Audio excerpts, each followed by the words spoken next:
Sometimes you have names and not a whole lot else. This is Christina with the Sisyphean Journal, and today is January 4th.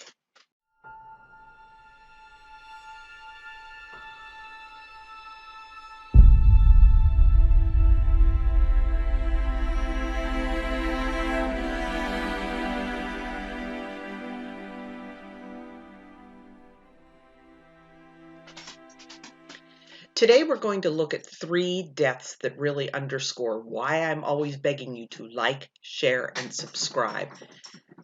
I got most of what I knew about these 3 Chicago deaths from the Homicide in Chicago Interactive Database, and I found a couple of little tiny news snippets about another one. So we're going to start with the most recent, which was 1924. January 4th of that year, a 28-year-old woman named Elizabeth died at Chicago's Columbus Hospital from complications of an illegal abortion. The Homicide in Chicago Interactive Database said it was performed that day, but as we've seen, it's not always the most accurate source. So like, share, subscribe, send me to Chicago so I can find out.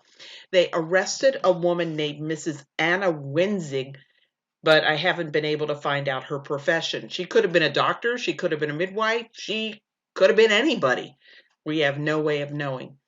Now, the next death, moving backward in time, is 1921.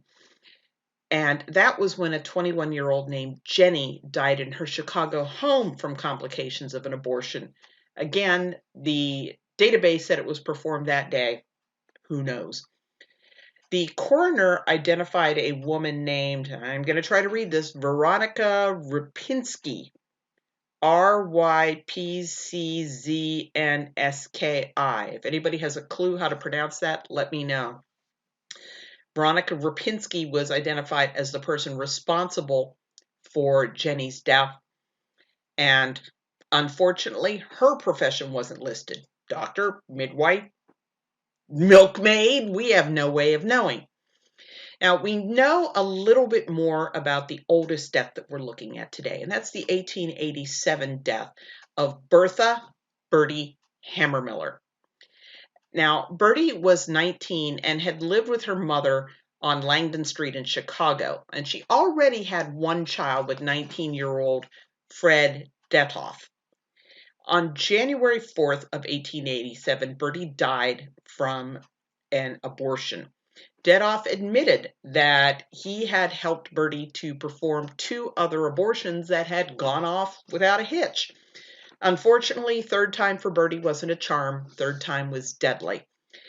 Detoff was placed on trial for his life in Bertie's death. He was convicted in murder of February that year. However, he appealed. He was granted the right to a new trial, and the case was just stricken off. Like, share, subscribe. I want to know why.